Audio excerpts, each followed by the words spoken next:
Anna ñu ngi lay nuyu. waaw maa ngi leen di fay bu baax a baax. Anna tey ñu ñëw seet si la fi nga xamante ni moo foofu ngay defee say rééducation par rapport ak xale yi nga yor tey jii nii lan nga ñu mën a wax. waaw tout d'abord damay kontaan bu baax a baax rek di leen jaajëfal ndaxte amoon na jamono yi passé defoon nañ benn interview par rapport ak ci lu ñuy yëngatu mbiru xale yi yàlla dafa def nag ñi aal ñi fi benn local si amo bi donc parce que ku ne enfant IMC xam ne dafay soxla rééducation et ci rééducation da ngay am espace bi nga xamante ne dafay war a nekk espace bu adéquat donc mën ci def rééducation mën a positionner xale yi mais également mën leen aussi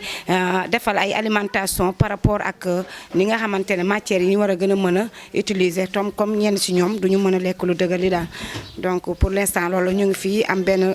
crèche daal bu ñuy aalagum ci la nekk ni waa. ñi nga xamante ni tey jii nii ñoom ngay coordonner ñoom ñoo nekk sa partenaire tey jii nii loolu yow lan nga ñu si mën a wax.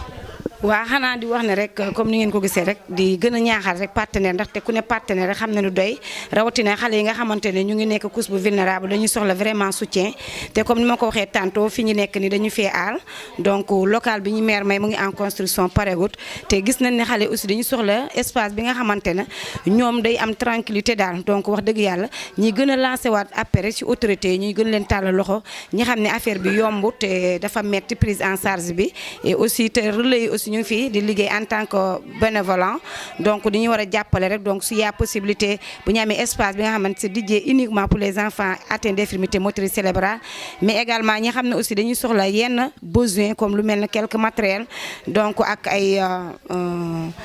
problème nutrition comme genre yooyu am na parce que nit ñi li ñu mën a lekk mënuñu koo lekk daal genre yooyu ñi ciy tàll ñëpp loxo rek di wax ne nañ ñëw jàppale ñu bu baax a baax. maa ngi leen di nuyu di leen di sant. donc maa ngi tudd Marie-Françoise Sène maay responsable bépp service bi nga xam ne ñoom ñooy jël en xale yi ni xale IMC yi en charge donc ñuy naan SERFA IMC mooy service d'éducation de rééducation et de formation et d'appareillage donc ñu ngi yëngu ci ñeenti gox ñu ngi fii Guédiawaye man Thiès laa jóge parce que siège bi Thiès la nekk. donc am nañ 4 zones Guédiawaye ci la bokk Pout Tivaouane ak Thiès donc ci ñeenti gox yooyu noonu gox bu ne am nañ fa ay xale ak ay dames yu brave yoo xam ne ñoom ñooy suivre xale yooyu noonu ñi naan xale IMC. partenariat la lépp ci wàllu liggéey bi la parce que xale IMC yi seen ne melokaan dafa metti te pour ñu jël leen en charge il faut que ñu sensibiliser parents yi. ñu sensibiliser autorités parce que seen prise en charge dafa metti seen wàllu lekk seen wàllu médication lépp dafa metti daal donc chaque fois dañuy ñaax parents yi ak autorités yi ñi nga xam ne ñoom ñooy peut-être seen loxo tane na ñu ñëw jàppale xale yi nii parce que boo seetloo suñu effectif mu ngi nekk plus de 300 enfants ci zone yi 4 zones yi ma limoon sànq nii. donc xale yooyu noonu ku ne ak sa melokaan nu mu mel donc xale bu ne ak say besoin. Je m'appelle Émilie Piedboeuf-Boun, je suis ergothérapeute spécialisée en neuropédiatrie en Belgique et je travaille depuis très longtemps avec des enfants IMC. Je donne aussi des cours en ergothérapie à Bruxelles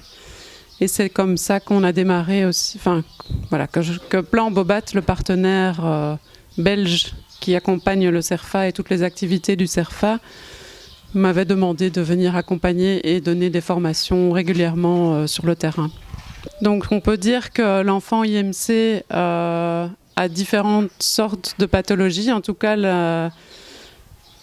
l'organe qui est lésé, c'est le cerveau. Du coup, l'enfant ne peut pas guérir, mais il peut apprendre à faire plein de mouvements différemment des autres enfants et il peut apprendre à faire tous les mouvements de la vie quotidienne pour apprendre à se laver, s'habiller, voilà, marcher, communiquer, etc., pour qu'il puisse se développer au maximum de ses possibilités avec le contexte dans lequel il vit.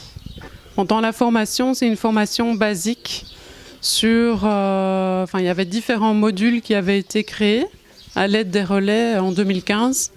Donc il y a 5 modules qui avaient été créés. Un module où on peut dépister l'enfant IMC, donc connaître les signes d'alerte pour savoir si l'enfant est IMC ou pas. Donc par exemple, l'enfant qui ne sait pas marcher à 2 ans, qui a des jambes qui se croisent, qui ne peut pas tenir assis parce que son tronc et sa tête tombent tout le temps, sont tous des signes de l'enfant IMC. Donc elles ont appris à dépister. Ensuite, elles ont appris à faire une première consultation, donc des besoins prioritaires de l'enfant IMC et de la famille, parce que la famille, évidemment, fait partie du projet. Donc ça, c'est un peu technique. Ensuite, il y a tout ce qui est nursing. Donc l'enfant IMC est fortement dépendant, enfin plus ou moins dépendant en fonction de la sévérité du handicap. Et donc en fonction de ça, parfois c'est difficile pour les parents de donner à manger à l'enfant, d'habiller un enfant, de laver un enfant à cause de sa posture et de ses mouvements qui peuvent être involontaires. Donc apprendre à bien donner à manger, apprendre à bien manipuler l'enfant, apprendre à encourager l'enfant à participer dans toutes ces activités de la vie quotidienne. C'est un autre module. Et après, il y avait un module de rééducation. Donc la rééducation, c'est tout ce qui est les premiers exercices. Les premiers exercices pour diminuer un tonus qui est trop élevé, pour augmenter un tonus qui est trop faible, pour stabiliser un tonus qui bouge tout le temps, pour que l'enfant puisse après développer des postures correctes et développer des mouvements fonctionnels, donc qui puissent lui servir dans sa vie de tous les jours. Bon, un dernier mot, c'est que je suis aujourd'hui ici à cause de Anna, je pense, et par hasard, parce qu'on ne m'avait pas prévenu de la situation. Donc il y a des relais qui sont sur le terrain. Elles sont 17 au total, il y en a qui sont dans les crèches aussi. Elles ont beaucoup d'énergie et beaucoup de cœur à donner à la cause de l'enfant IMC ici au Sénégal. Et elles font un travail magnifique avec très peu de moyens. Et je les encourage à poursuivre leur engagement personnel. Man maa ngi tudd Bana Gadio di liggéey ak Aram fii di liggéey ak Anna ñu nekk ci communauté bi di liggéey ci xale IMC yi. xale yi IMC yi nag di xale yoo xam ne xale yu jafe lañu. dañoo war a lekk loo xam ne lii dafa oyof. loo xam ne lii itam dafa ndoxe. ñu indi xale yi ñu di leen defal massage ndax massage bi ñun mënoon nañ koo yóbbu feneen waaye yóbbuwuñ ko fenn dañ ko indi ci communauté bi pour mën a defante ak communauté bi. dégg nga xale yi dañuy amee malnutrition te xale yi lekk ga ñuy lekk ñun dañ ko war a won yaay yi pour yaay yi xam ko di leen ko jox. loolu mooy suñu cri du cœur monsieur le maire nañu dimbale ci suñu foyer bi mu pare moom mooy bay di sëy foyer bi mu pare parce que ñu ngi nii di taxawaalu di toltolaan ba ñu abal ñu salle boo xam ne bii moom la ñuy defee rééducation parce que mënuñoo tëj foofa xale yi nekk ci àll bi di taxawaalu. te xale yi nag ñun am nañ ci résultat bu baax a baax ndax xale yi am nañ ci ñoo xam ne mënuñu woon dox ñu ngi dox mënuñu woon toog ñu ngi toog mënuñu woon wax ñu ngi wax. kon nag nañu góorgóorlu ñoom autorités yi nga xam ne local lañu nañ ñu jàppale ci xale yooyu. di leen sant rek di leen ñaanal yàlla yàggal leen fi may ñu wér guñ fi ñëwee ñu ne tamit bañ fi commencé ba léegi nag wax dëgg yàlla ñu ngi ciy gis njariñ ñu ngi ciy jàpp di ci góorgóorlu li ñu bëggoon daal ñu dimbali noo rek ba ñu man di ñëw di fi faju te duñ ci man cee ñàkk a fere dara ndax dëkk bi sax dafa sant ja loolu dong la ñuy ñaan waaye kontaan nañ trop wax dëgg yàlla ñu ngi ñuy jàppale. ñu ñuy dimbali ci lekk yeeg li ñuy toog ak li ñuy lekk ak lépp wax dëgg yàlla ñu ngi ñuy dimbali di sant Anna bu baax a baax a baax yal na ko fi yàlla yàggal barke Mohamed ak ñuy indi nag avec ndimbal li di ko joxe barke Mohamed sallallahu alayhi wa sallam. dama sët bii bi ma fii ñëw moom mënutoon dara wax dëgg yàlla waaye fi mu ne nii mi ngi jëm di yëngutu dëgg maa ngi sant di leen ñaanal yéen ñëpp yal na yàlla guddal seen fan. lan mooy seen démarche administrative. démarche administrative bi moom depuis presque 15 jours parce que moom ñëwoon na fi moom mi suñu partenaire belge bi nii ñëwoon nañ ñu def ay démarches pour au moins ñu certifier li nga xam ne moom mooy capacité relais yi parce que kuy liggéey war nañ laa jox benn certification wala benn diplôme boo xam ne moom moo méngoo ak say niveau liggéey. Donc on appuie le CERFA IMC dans leurs demandes, on les accompagne dans toutes les procédures administratives jusqu'au ministère de la Santé aujourd'hui pour pouvoir créer ce certificat de compétences professionnelles. Voilà, c'est un certificat de spécialisation professionnelle